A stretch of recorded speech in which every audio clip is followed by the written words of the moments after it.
On October 27, 1962, 300 feet below the surface of the Atlantic Ocean, a man stood inside a suffocating steel tube. He had 5 minutes to make a decision.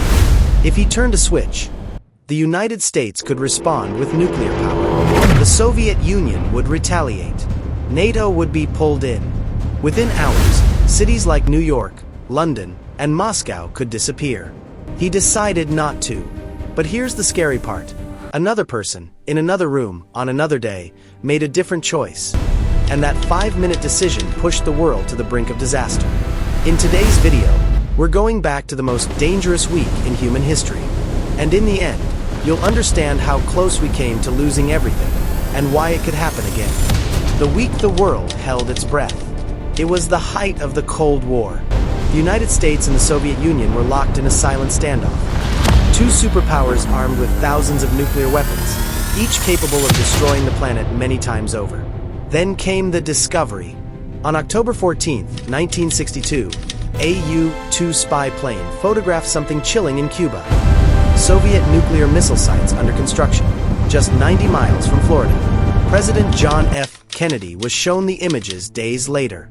Missiles in Cuba meant Washington, D.C., New York, even Chicago could be hit in minutes. So Kennedy formed a secret group of advisors, ExCom, and for 13 days, they debated a single question. Do we strike first?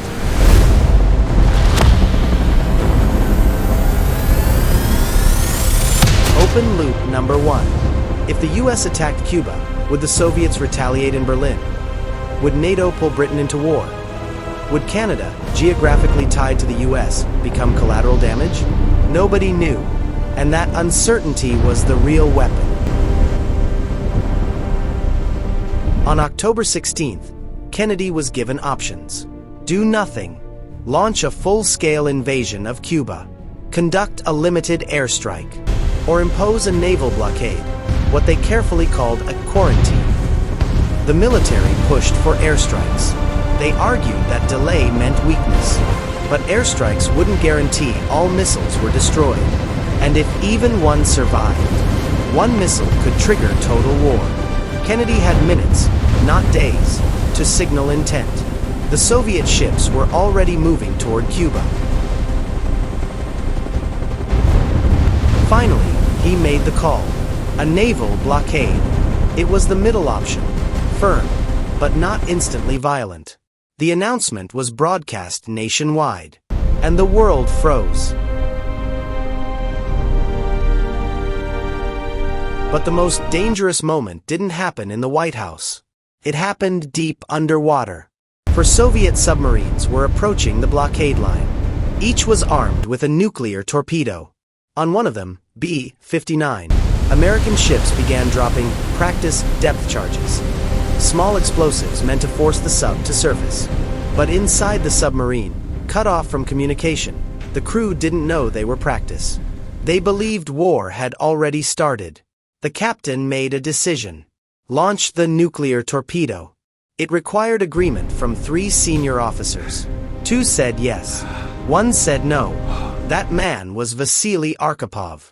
He argued the Americans hadn't used lethal force. He convinced the captain to surface instead of firing. If he hadn't, a nuclear explosion in the Atlantic would likely have triggered immediate US retaliation. And that retaliation would not have been limited. The letter that changed everything. Soviet Premier Nikita Khrushchev sent Kennedy 2 letters. The first was emotional, almost desperate. It proposed removing Soviet missiles from Cuba if the US promised not to invade. The second was harsher. It demanded the US remove its nuclear missiles from Turkey.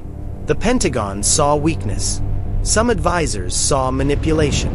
Kennedy had to decide: publicly reject the second letter and risk humiliation, or secretly agree. He chose a third option. Publicly, he accepted the first letter. Privately, he agreed to remove US missiles from Turkey within months. It was a gamble. If leaked, it would appear as if America had backed down. But if he refused, the standoff could spiral within hours. Gentlemen, we are at the climax, the closest point. October 27th became known as Black Saturday. An American U-2 plane was shot down over Cuba. The pilot was killed. Military leaders demanded retaliation. Another U-2 accidentally entered Soviet airspace near Alaska, nearly triggering defensive response.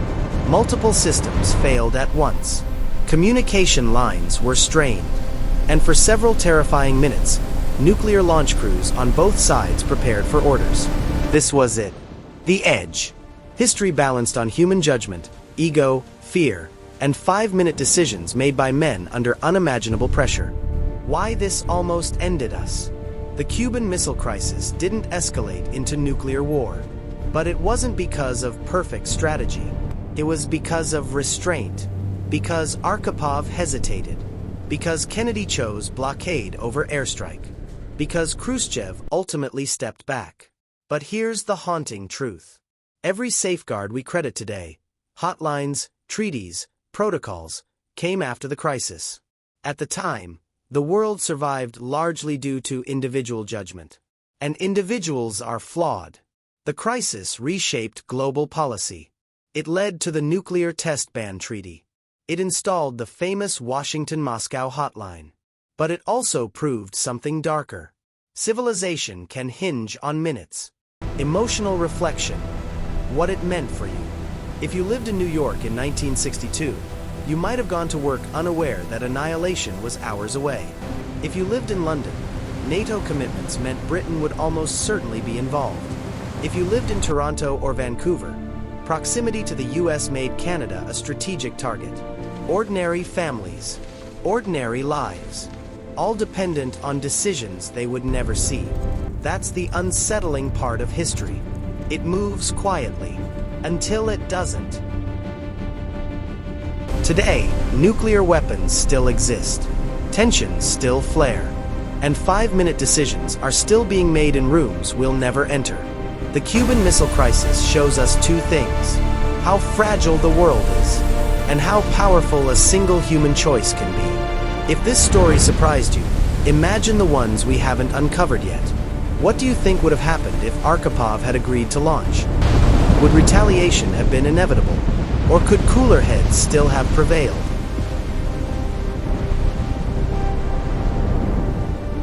Comment your theory below. I read them all. If you enjoy deep dives into the moments that shaped our world, subscribe and turn on notifications. Because history isn't just something that happened. It's something that almost happened differently.